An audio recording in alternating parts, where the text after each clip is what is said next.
Assalamualaikum warahmatullahi wabarakatuh. Alhamdulillah rabbil alamin wassalatu wassalamu ala asyrafil anbiya wal mursalin sayyidina Muhammad wa ala alihi washabbihi ajma'in. Rabbi shrah li sadri wa yassir li amri wa hlul 'uqdatam min lisani yafqahu qawli, amma ba'd. Kita sama balik kitab kita ni,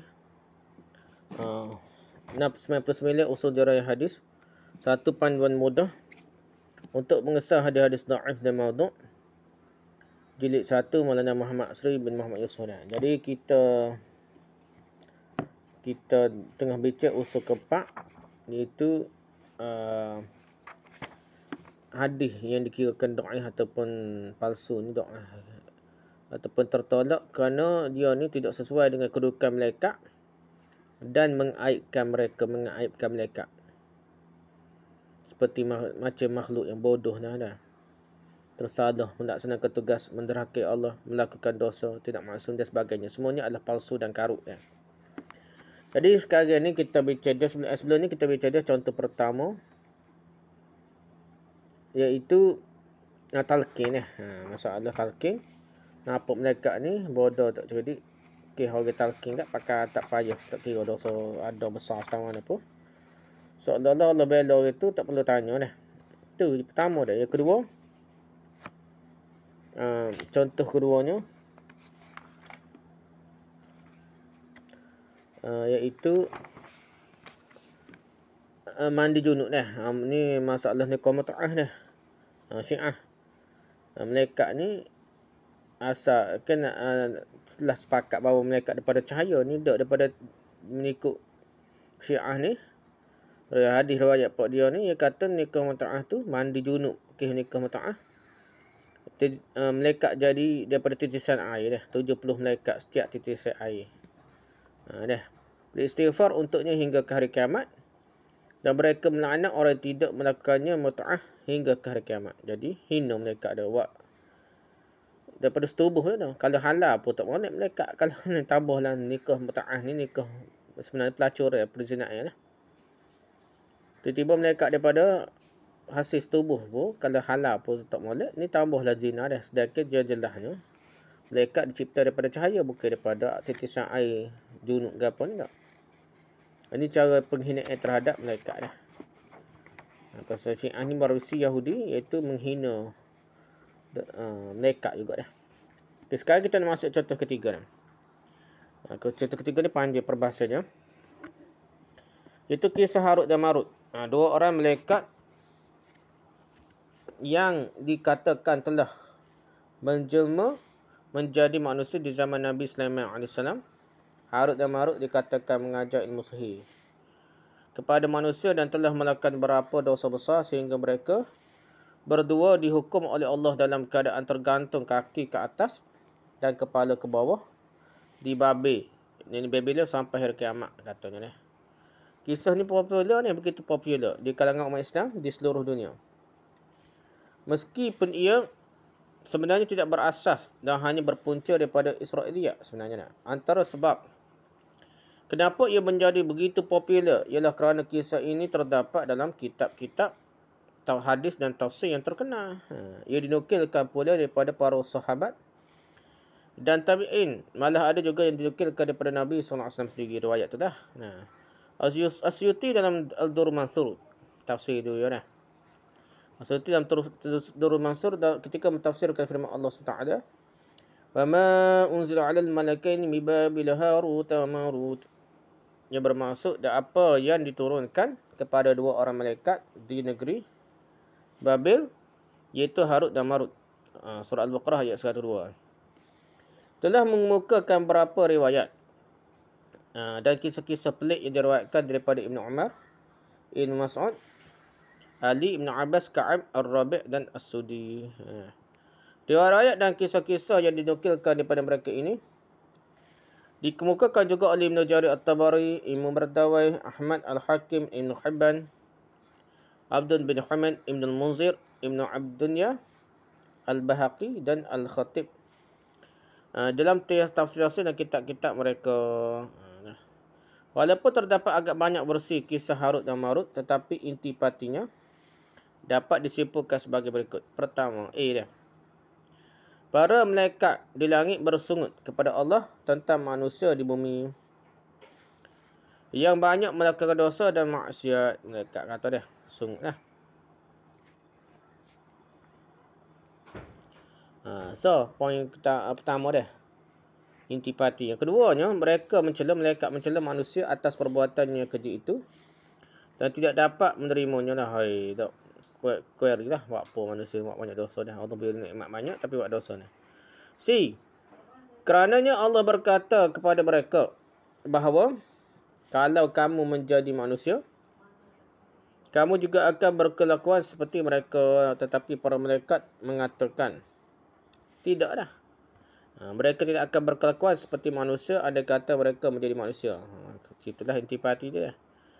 Yang keempat lah, maka Allah memerintahkan agar mereka memilih 2 orang malaikat untuk dijadikan manusia buat sementara waktu sebagai bukti lah.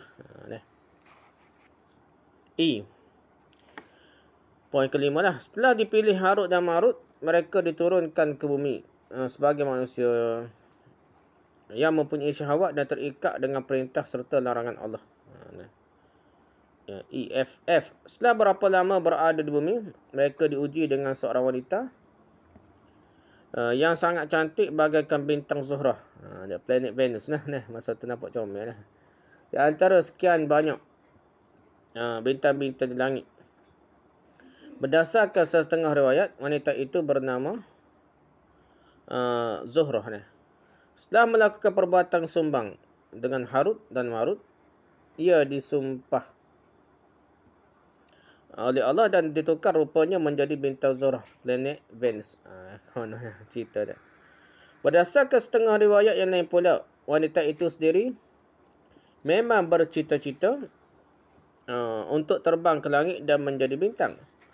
Ia menyatakan kesediaannya melakukan perbuatan sumbang dengan Harut dan Marut dengan syarat mereka bersedia mengajarkan kepadanya cara-cara untuk dapat naik ke langit. G. Apabila Harut dan Marut betul-betul tergoda dengan perempuan itu dan mereka mengajaknya melakukan perbuatan sumbang, perempuan itu enggan kecuali jika mereka menganut agamanya dan bersedia menyembah berhala yang disembahnya. Harut dan Marut walaupun telah betul-betul gila kepada wanita itu, namun mereka tetap tidak mahu menuruti kehendaknya. Akhir sekali perempuan itu menawarkan kepada mereka salah satu daripada 3 pilihan. Pertama, menyembah berhala yang disembahnya. Yang kedua, membunuh orang. Yang ketiga, meminum arak yang dihidangkannya. Setelah diberi poin I dah. Setelah diberi ketiga-tiga pilihan tersebut, Harut dan Marut memilih meminum arak. Paling rendah dah. Kerana pada anggapan mereka minum arak paling ringan di antara ketiga-tiga pilihan yang diberikan. Tetapi apa yang berlaku selepas mereka berdua minum arak ialah selain berzina dengan wanita berkenaan, mereka juga membunuh seorang manusia yang telah menyaksikan perzinaan mereka. J.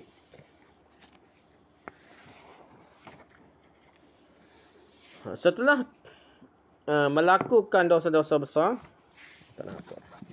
tersebut, Harut dan Marut tidak mampu lagi naik ke langit dan rahsia mereka diketahui oleh sekalian malaikat.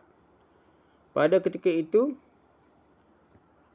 barulah semua malaikat sedar betapa sukanya menjadi manusia. Barulah mereka beristighfar untuk manusia berada di bumi. Okey, akan Harut Marut dan Marut pula diberi oleh Allah pilihan. Sama ada hendak diseksa di dunia atau di akhirat atas kesalahan dan dosa-dosa yang dilakukan mereka. Mereka berdua memilih untuk diseksa di dunia kerana seksaan dunia akan ada juga penghujungnya. Sedangkan seksaan di akhirat pula tidaklah berkesudahan kekal. L. Maka mereka diseksa di Babylon dalam keadaan kaki ke atas dan kepala ke bawah hinggalah ke hari kiamat. Itu cerita riwayat itulah. Di bawah contoh ketiga ini, penulis akan mengemukakan 2 hadis dan 1 asar sahaja yang berkaitan dengan kisah Harut dan Marut sebagai perbandingan. Tapi 2 hadis dan 1 asar saja dah. 1A dah. Imam Ahmad dalam musnadnya meriwayatkan kata beliau, Imam Ahmad kata apa? Haddatsana Yahya bin Abi Bakar qala haddatsana Zuhair bin Muhammad an Musa bin Jubair an Nafi' maula Abdullah bin Umar an Abdullah bin Umar annahu sami'a an-nabiy sallallahu alaihi wasallam yaqulu inna Adama sallallahu alaihi wasallam lamma ahbatahu Allah ta'ala ila al-ardi قالت الملائكة أي ربي أتجعل فيها من يفسد فيها ويسفك الدماء ونحن نسبح بحمدك ونقدس لك قال إني أعلم ما لا تعلمون قالوا ربنا نحن أطوع لك من بني آدم قال الله تعالى للملائكة هلموا ملكين من الملائكة حتى يهبط بهما إلى الأرض فننظر كيف يعملان قالوا ربنا هاروت وماروت فأهبطا إلى الأرض ومثلت لهما الزهرة امرأة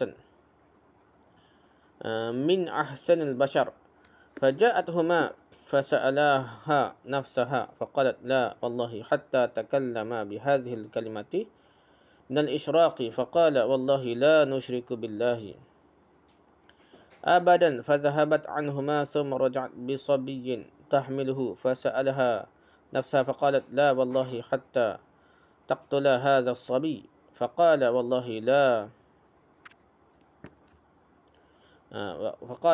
لا نقتله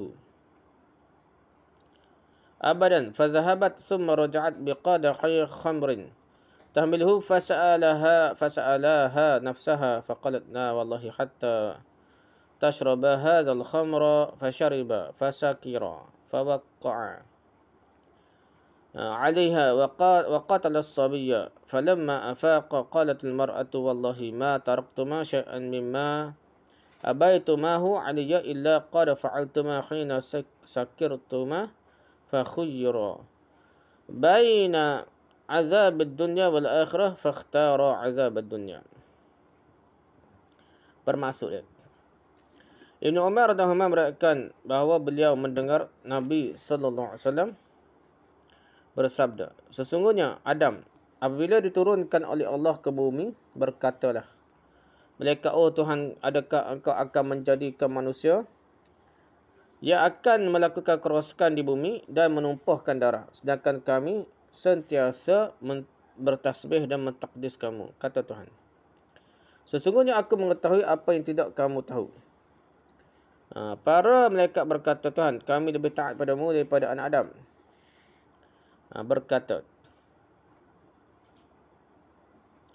Berkata Allah kepada malaikat, kamu bawakanlah 2 orang dari kalangan malaikat untuk kuturunkan mereka di bumi.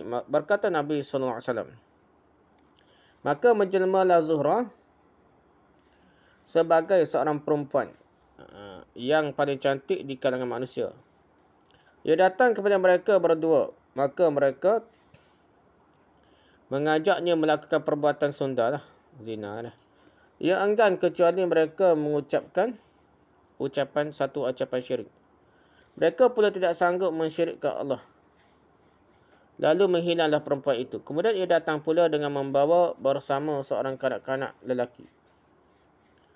Harut dan Marut terus mengajaknya melakukan perbuatan sundal, tetapi ia tetap enggan kecuali kalau mereka berdua sanggup membunuh kanak-kanak lelaki yang dibawanya itu. Harut dan Marut tidak sanggup juga melakukannya. Maka menghilanglah lagi perempuan itu. Akhir sekali ia datang dengan membawa semangkuk arak. Setelah diminta Harut dan Marut melakukan perbuatan sunda, ia tetap enggan kecuali kalau mereka minum arak yang dibawanya. Maka minumlah Harut dan Marut arak sehingga mabuk.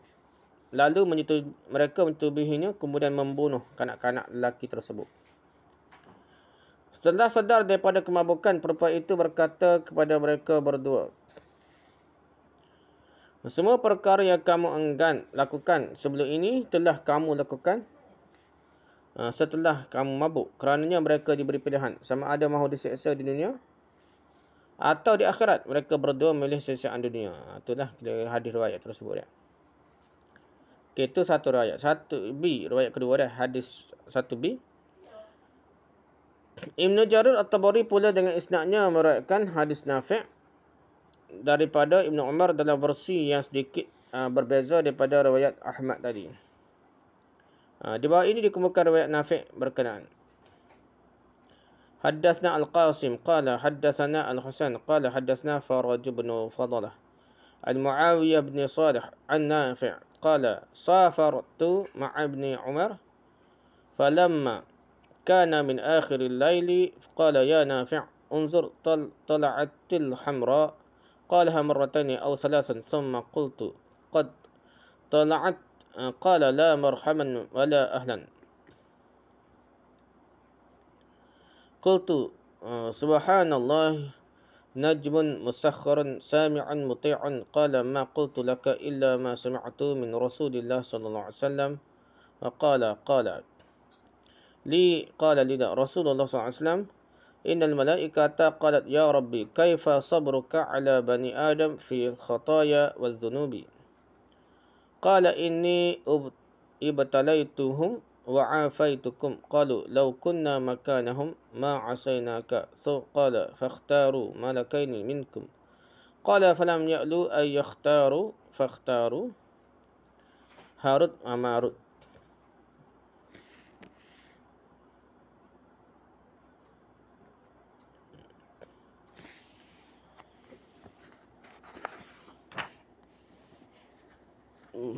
Okay. Bermaksud Nafi' meriwayatkan katanya, pernah aku bermusafir bersama Ibnu Umar. Setelah berada di penghujung malam, beliau berkata, wahai Nafi', perhatikan, adakah bintang merah sudah muncul? Beliau berkata begitu 2 atau 3 kali. Apabila bintang itu muncul, aku berkata, ia sudah muncul. Ibnu Umar lantas berkata, tiada selamat datang kepadanya. Maka berkata, subhanallah, ia hanya sebuah bintang yang tunduk, mendengar dan patuh kepada Allah. Kata Ibn Umar, tidak aku kata kepadamu, melainkan apa yang telah aku dengar daripada Rasulullah SAW. Baginda bersabda kepadaku, sesungguhnya malaikat pernah berkata, oh Tuhan, bagaimana engkau bersabar atas kesalahan-kesalahan dan dosa-dosa yang dilakukan oleh manusia? Jawab Tuhan, sebenarnya aku telah menguji mereka. Kamu pula bebas daripada ujianku. Berkata malaikat, kalau kami berada di tempat mereka, nescaya kami tidak menderhakaimu. Berkata Tuhan, kalau begitu kamu pilihlah 2 orang malaikat di kalanganmu. Kata baginda, mereka tidak cuai dengan dalam pemilihan. Mereka akhirnya memilih Harut dan Marut, terbaik dan itu ceritanya. Okay, rujukan. Riwayat 1A dikemukakan oleh Imam Ahmad. Mula kita baca dah. Di dalam musnadnya jilid 2 muka surat 179. Ia dikemukakan juga oleh Abdul bin Hamid dalam Al-Muntakhab muka surat 201. Ibn Abi Hatim dalam Al-Ila jilid 2 muka surat 9. Ibn Hibban dalam Sahih Ibn Hibban jilid 14 muka surat 3. Al-Bahaqi dalam Sunan Al-Qubrani jilid 10 muka surat 40 dan Syu'abul Iman jilid 1 muka surat 30. Ibn Jarir At-Tabari dan Tafsir Jami' Al-Bayannya jilid 2 muka surat 347. Riwayat 1B pula kedua dah. Dikemukakan oleh At-Tabari dalam tafsirnya Jami' Al-Bayan jilid 1 muka surat 48 dan Al-Khatib Al-Baghdadi dalam Tarikh Baghdadnya jilid 8 muka surat 42. Okey, komentar dia. Komentar terhadap riwayat 1A. Panjang mana komentar ni, panjang tak?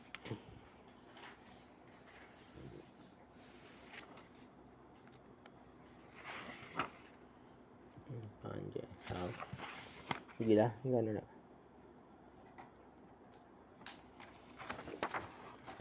Ni komentar bagi riwayat 1A dah.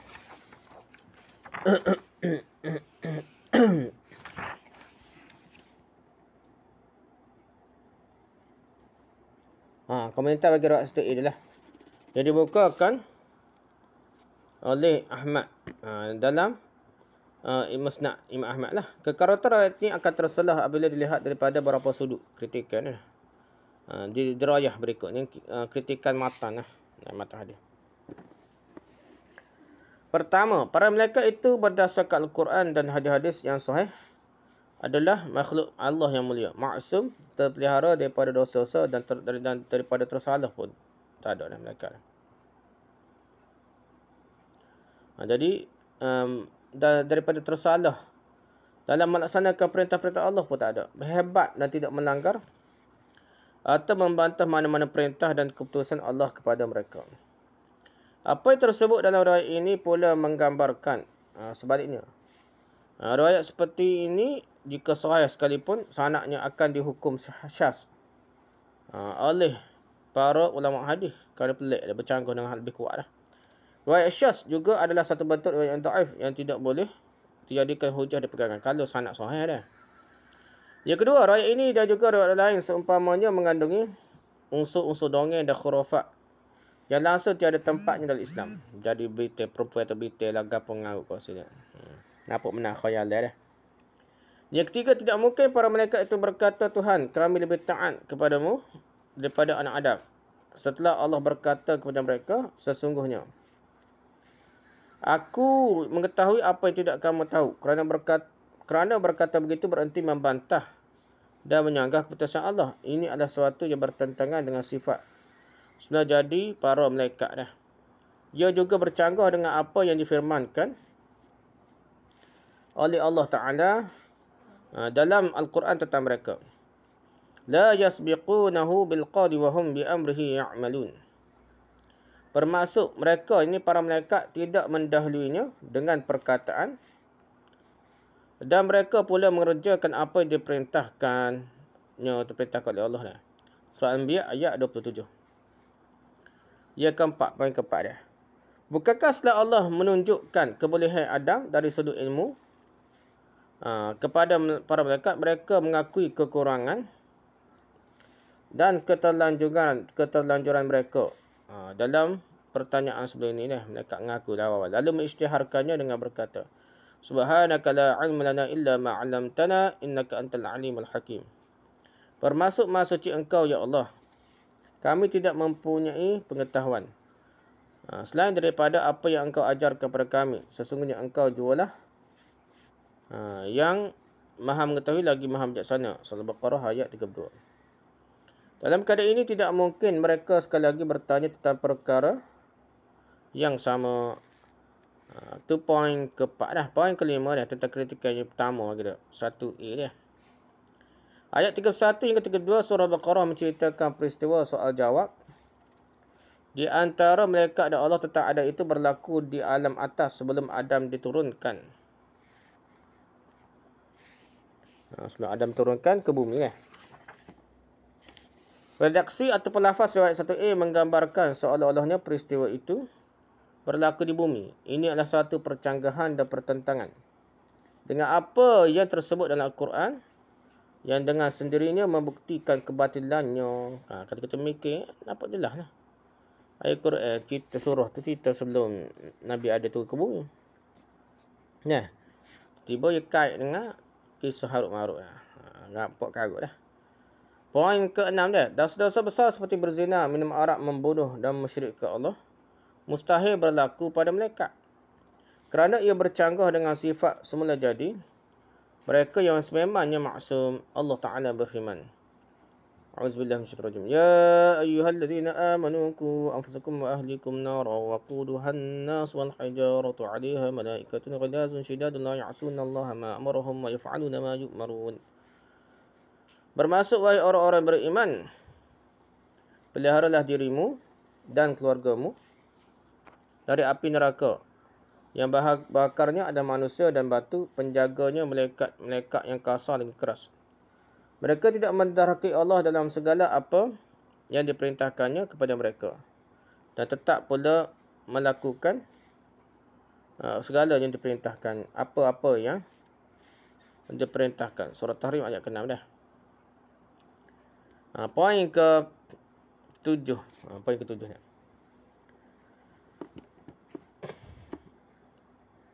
Poin ke-7. Riwayat ini sebenarnya bercanggah juga dengan firman Allah Ta'ala berikut. Ma nunazzilul malaikata illa bil haqq wa ma kanu idzan munzirin. Bermaksud tiadalah kami menurunkan malaikat melainkan dengan kebenaran. Dan pada ketika itu mereka yang ingkar tidak akan diberi tempoh lagi. Surah Hijr ayat ke-8. Menerima riwayat ini berarti menerima Allah ada juga menurunkan malaikat dengan kebatilan. Dan ini adalah sesuatu yang mustahil. Poin ke-8. Walaupun malaikat diutuskan oleh Allah datang dalam rupa manusia, namun sama sekali tidak boleh dipercayai mereka punya nafsu seperti manusia sehingga terdorong melakukan maksiat. Kalau manusia dipilih sebagai nabi dan utusan Allah pun maksum, padahal mereka punya sifat-sifat kemanusiaan, secara semula jadi para malaikat itu tentulah lebih-lebih lagi lah maksumnya. Kerana mempunyai nafsu itu bukan sifat semula jadi mereka malaikat lah. Poin ke-9 lah. Redaksi lafaz lah. Riwayat menunjukkan peristiwa penurunan Harut dan Marut itu telah berlaku ketika Adam baru diturunkan ke bumi. Ketika itu bilangan manusia hanyalah berapa kerak saja. Wanita yang menggoda mereka pula bukan dari keturunan bukan keturunan Adam dah. Binti gapo Zuhrah. Ia adalah jelmaan bintang Zuhrah pula. Pelik pula dah. Persoalannya bagaimana pula ia datang dengan membawa seorang budak. Siapa pula budak bapa bukan budak itu. Bapa budak tu bapa. Dia siapa dia dah. Pelik lah. Yang ke-10 dah. Lihat dari sudut sanad juga. Riwayat ini tidak boleh dipertanggungjawabkan. Di dalamnya ada perawi bernama Musa bin Jabar. Ini Jubair al-Ansari lah. Dalam Taqrib At-Tahzib, Hafiz Ibn Hajar berkatanya mastur, perawi majhul, tak kenal siapa-siapa. Demikianlah juga kata Hafiz Ibn Katsir dan tafsirnya. Lihat Taqrib At-Tahzib muka surat 560. Tafsir Ibn Katsir jilid 1 muka surat 138. Yahya bin Sa'id Al-Qattan dinukilkan oleh Hafiz Ibn Hajar dalam Tahzib At-Tahzib sebagai berkata Yahya bin Sa'id Al-Qattan kata apa? La yu'raf halahu. Tidak diketahui keadaannya. Tentang Musa bin Jubair ini. La yu'raf halahu adalah satu istilah yang digunakan untuk perawi yang majhul yang tidak dikenal. Lihat Tahzib At-Tahzib jilid 10 muka surat 339. Perawi yang majhul ini bersendirian dalam meriwayatkannya daripada Nafi'. Zuhair bin Muhammad yang menerima riwayat ini daripada Musa bin Jubair pula seorang yang dipertikaikan pula dah. Musa bin Jubair pula dipertikaikan pula dah. Tadi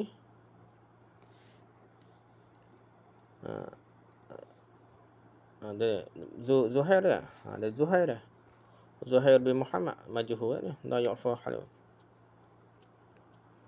Jadi Musa bin Jabar atau Jubair al-Ansari ini tidak dikenal. Lepas ni ada lagi perawi dia. Namanya Musa bin Uqbah. Bukan. Mana ni? Musa bin Jubair pula dah. Seorang yang dipertikaikan. Bukan seorang dua ulama hadis mendaifkannya. Para ulama bersepakat tentang dia ada meriwayatkan banyak riwayat-riwayat mungkar. Pelik-pelik dah. Dah sepakat para ulama. Riwayatnya juga bercanggah dari riwayat Musa bin Uqbah. Ada riwayat lebih kuat lah Musa bin Uqbah yang lebih siqah dan lebih kuat hafalan daripadanya. Musa bin Uqbah tidak meriwayatkannya daripada Ibn Umar, daripada Nafi', daripada Umar, daripada Nabi SAW. Sebaliknya meriwayatkan daripada Salim, daripada Umar, daripada Ka'ab al-Ahbar. Cerita Ka'ab al-Ahbar dah. Jadi dia kuat ingat lagi sanad yang lebih gagah. Kita berbuat atas nama Nabi dan berbuat atas nama Ka'ab al-Ahbar dah. Jadi kesimpulannya riwayat ini tidak lebih daripada riwayat Israiliyat yang dinukilkan daripada Ka'ab al-Ahbar. Itu poin pertama dah. Lepas tu riwayat 1B pula. Kat mana?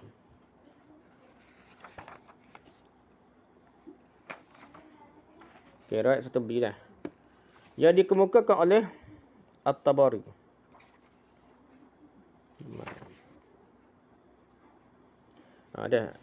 Yang dikemukakan oleh Tabari dalam tafsirnya adalah sangat lemah. Di dalamnya terdapat beberapa perkara yang dengan jelas menunjukkan kepalsuannya. Sama ada ditinjau dari sudut dirayah, kritikan matan hadis itu, isi kandungan hadis, ataupun dari segi riwayat itu sanad dia dah.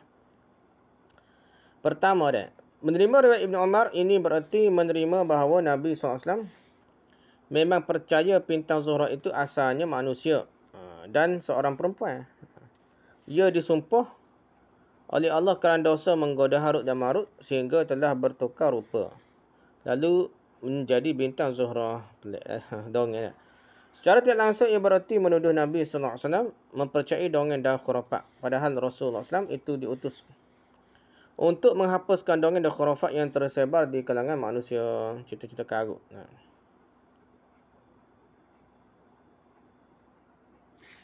Ini. Mana ya? Itulah. Okey.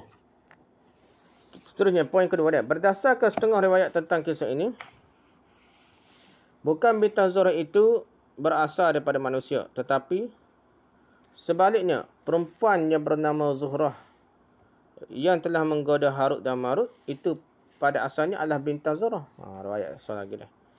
Soal dua inilah.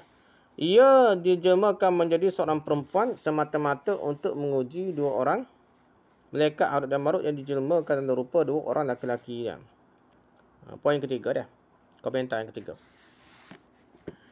Berdasarkan setengah riwayat pula, dikatakan Zuhrah bukanlah kerana asalnya bintang Zuhrah. Bukan juga kerana istilah disumpah oleh Allah menjadi bintang Zuhrah, tetapi kerana ia cantik, merah seperti bintang Zuhrah. Pula merah seperti pula sini riwayat ni. Yang keempat dah. Keadaan iktiraf tidak tetap dan tidak menentu ataupun bercanggah, goncang, berkecanggah tentang nama Zuhrah itu. Sahaja pun sudah cukup membuktikan kepalsuan cerita ini, sama ada ia berpunca dari riwayat Ibn Umar atau orang-orang lain. Iktiraf, kegoncangan dalam kisah Harut dan Marut yang tersebar dalam beberapa versi itu terlalu banyak, sehingga dengan sebab ini sahaja pun sudah cukup untuk ditolak dah. Cerita ngarut ni dah, pasal cerita mulut ke mulut ni. Rekor-rekor ni mudah ni. Komentar atau kritikan kelima. Menjadi bintang Zuhrah atau planet Venus itu suatu yang hinakah atau suatu yang mulia? Pula kita tanya. Kalau hina, kenapa perempuan yang menggoda Harut dan Marut itu begitu beria hendak menjadi bintang Zuhrah? Nak jadi bintang lah perempuan itu. Untuk menjadi bintang Zuhrah lah, ia telah menjual kehormatannya. Bukankah ia mensyaratkan pada Harut dan Marut agar mengajarkan padanya ucapan yang dengannya ia dapat naik ke langit, atau berdasarkan setengah riwayat ia dapat menjadi salah satu bintang di langit. Ni dia panggil bintang dia, pasal tu nampak cahaya tu. Padahal tu planet, bukan bintang dah. Gitulah dah. Kalau menjadi bintang Zuhrah itu satu yang mulia pula, maka tetap timbul persoalan. Apakah dengan disumpah dan dimurkai oleh Allah, seseorang menjadi lebih mulia dah? Apa artinya Allah menyiksa dan menghukum orang-orang yang berdosa dengan memuliakannya di alam lain dah? Kalau begitu, elok sekali manusia itu melakukan dosa supaya dimuliakan oleh Allah. Jadi bintang Zuhrah itu kemuliaan agak jadi lebih baik pula dah. Buat dosa ke apa dah. Poin kelima dah. Kalau Zuhrah, wanita yang menggoda Harut dan Marut itu asalnya ialah bintang Zuhrah, berarti ia bukan manusia, bukan anak cucu Adam dan Hawa. Kalau begitu, kenapa ia dihukum dan dimurkai pula? Adakah menurut ajaran Islam selain manusia dan jin juga mukallaf yang terikat dengan hukum hak agama? Dan bintang ada kaitan dengan hukum agama dah.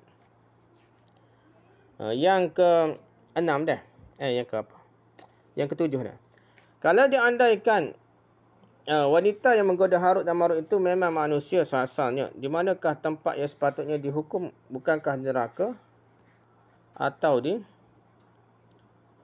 dunia ini saja dah? Dengan menghukumnya menjadi bintang Zuhrah, adakah dosanya akan hilang dan tidak perlu lagi yang masuk neraka dah? Pula dah. Poin ke berapa ni? Ke-8 dah. Ini 7-8 dah. Mempercayai wanita yang menggoda Harut dan Marut bertukar rupa menjadi bintang Zuhrah atau sebaliknya akan mendorong manusia mempercayai inkarnasi ataupun evagaman. Ini inkarnasi ni kakak ada ustaz. Pengaruh sufi pun ada dah. Percaya dengan inkarnasi pun dah. roh hang tuah lah masuk kita ke apa dah. Sebenarnya itu adalah Hindu lah, inkarnasi sebagai satu akidah. Jadi inkarnasi ni atau abagaman ni ialah kepercayaan tentang penjelmaan semula seseorang.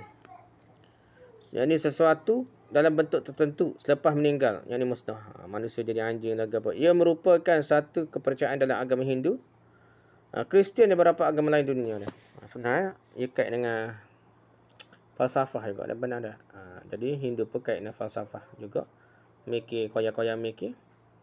Begitu juga masuk dalam Kristian kerana falsafah juga dah. Asalnya Kristian pun tidak gitu dah. Okey. Gitulah. Akidah ini bercanggah sama sekali dengan akidah Islam yang dibawa oleh Nabi Muhammad SAW dan Nabi-Nabi lain sebelumnya. Jadi bercanggah. Dia jadi satu ajaran inkarnasi lah. Perpindahan roh. Daripada manusia jadi ke bintang Zuhrah dah. Jadi malaikat jadi manusia lah. Lepas tu roh tu akan berpindah jadi natal lah. Jadi beruk lah. Jadi kapal lah. Jadi lembu lah. Jadi anjing. Jadi perubahan roh tu. Ataupun jadi masuk dalam hang tuah lah. Jadi dia masuk dalam roh-roh. Jadi itu adalah ajaran Hindu dah. Walaupun dia bercakap Tok Guru Sufi dah. Kena faham lah. Okay, satu pintu besar kesihatan akan terbuka seluas-luasnya di mana manusia mungkin mempercayai setiap yang mawujud di sekelilingnya merupakan jelmaan makhluk lain yang telah wujud sebelumnya. Dia berpindah roh. Roh tu berpindah daripada manusia. Sebab dia tak nampak syurga neraka. Jadi orang Hindu ke apa ni, jadi dia main ngoyak gitu. Ngoyak-ngoyak soalan falsafah dia, roh tu akan berpindah. Okey, yang ke berapa ni? Ke-9 dah. Ke-9. Dalam sanadnya ada dua orang perawi yang lemah. Pertama Husain atau Sunaid bin Daud. Yang kedua Farash bin Fadlah. Imam hadis seperti Ahmad, Abu Daud, Abu Hatim, An-Nasai dan lain menganggap Sunaid adalah dhaif. Gurunya Farash bin Fadlah juga dhaif.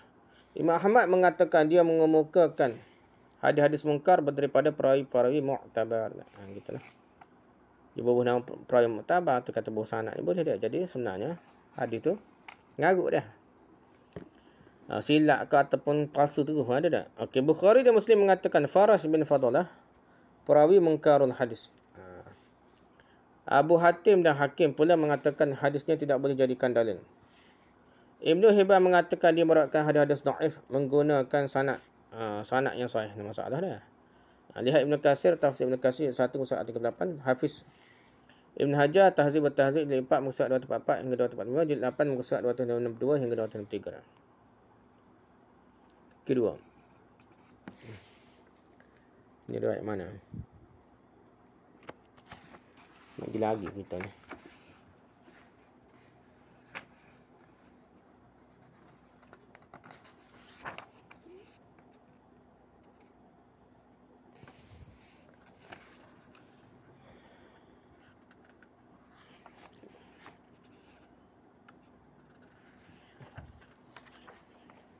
Kita sekat dia. Okey, yang kedua. As-Suyuti menyebutkan bahawa Ibnu Rahawayh dan Ibnu Mardawayh meriwayatkan daripada Ali, katanya Rasulullah SAW bersabda, La'anallahu Zahra fa inna hiya allati fatanatil malakaini Harut wa Marut. As-Suyuti sebut dia. Dalam riwayat itulah bermaksud Allah melaknat Az-Zuhrah. Kita Zuhrah lah. Planet Zuhrah. Kerana dia lah yang menggoda dua orang malaikat yang Harut dan Marut.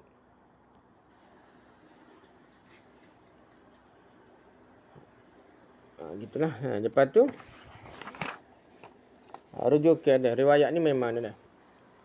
Riwayat kedua yang berpunca daripada Ibnu Rahawayh dan Ibnu Mardawayh.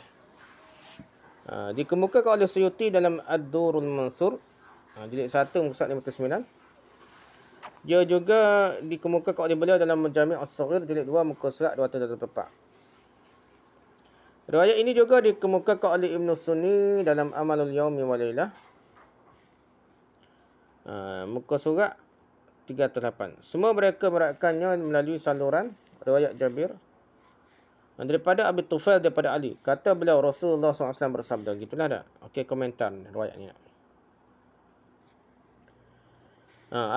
Pertama, apa artinya Allah melaknat bintang Zuhrah? Adakah bintang satu makhluk yang mukallaf, yang dibebankan oleh syariat? Bukankah makhluk mukallaf itu hanya jin dan manusia saja? Menurut ajaran Islam, ajaran Islam mana ada yang lain hak tu kena hukum ni, yang kena syurga neraka ni, pahala dosa jin manusia saja dah. Salah satu ciri makhluk mukallaf ialah adanya kemampuan memilih. Padanya, adakah kemampuan memilih itu ada pada bintang Zuhrah? Kalau Allah memilihnya menjadi manusia dalam rupa seorang perempuan untuk menguji dua malaikatnya, itu semata-mata sebagai alat untuk berlakunya ujian Allah terhadap mereka berdua. Kenapa pula ia dilaknat, dikutuk pula dah? Kalau begitu layaklah setiap benda dan perkara dijadikan sebab oleh Allah untuk menguji hamba-hambanya, dikutuk dan laknat berlaku dah. Jadi pelik dah. Yang kedua. Yang kedua, kalau dikatakan Zuhrah itu memang manusia dari keturunan Adam dan Hawa, maka begitukah caranya Allah menghukum manusia yang berdosa dengan menjadikannya bintang di langit? Macam mana pula dengan bintang-bintang lain di langit itu dah? Adakah semuanya berasal daripada manusia berdosa yang telah dihukum oleh Allah? Bintang-bintang langit lain. Kalau tidak semuanya, maka bagaimana dapat dibezakan antara manusia berdosa yang dihukum oleh Allah dengan yang tidak berdosa? Ni beza mana dah? Bintang mana dosa, mana tidak dah? Yang ketiga, jika dilihat kepada kisah Harut dan Marut dalam beberapa versinya, tidak jelas Zuhrah yang menggoda mereka dah. Apa yang berlaku ialah Harut dan Marut telah tergoda dengannya. Mereka lah yang mengajaknya dan memujuknya melakukan perbuatan sumbang.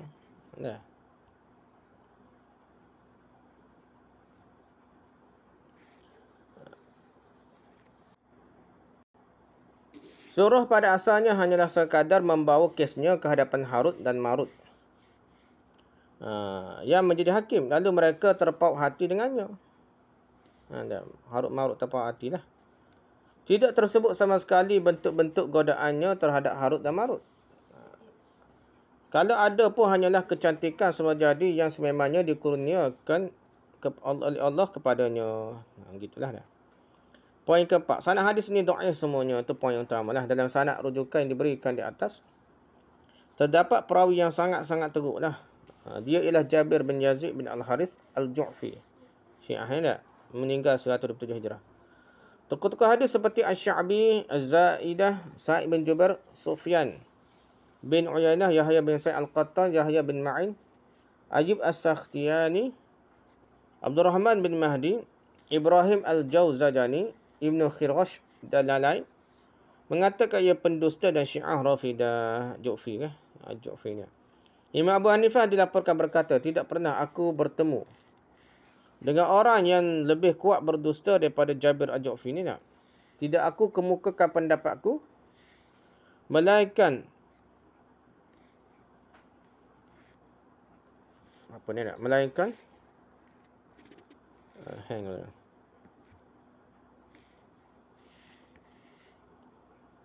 Melainkan tidak aku kemukakan pendapatku melainkan ia ada-ada saja. Jabir Al-Ju'fi mengemukakan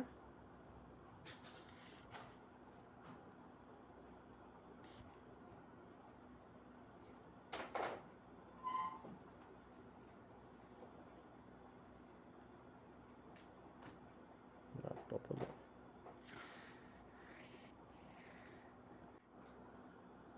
Tidak aku kemukakan pendapatku melainkan ia ni Jabir Al-Ju'fi ni ada saja mengemukakan asar hadis tentangnya. Ada ilmu hebat lah dia dah. Lihat Hafiz Ibn Hajar dalam Tahzib At-Tahzib jilid 3 muka 9, Az-Zahabi dalam Mizanul I'tidal jilid 1 muka 1 Az-Zailai dalam Nasbur Rayah jilid 2 muka 49, Ibn Asir Al-Jazari Jami' Usul jilid 12 muka 1 Kita sapa riwayat kedua lah. Ni riwayat ketiga ni cerita sambung lagi panjang. Bab Harut Marut ni panjang sangat. Sekat ni saja. Wallahu a'lam. Subhanakallahumma hamdika subhanaka bihamdika subhanaka bihamdika asyhadu an la ilaha illa anta astaghfiruka wa atubu ilaik. Assalamualaikum warahmatullahi wabarakatuh.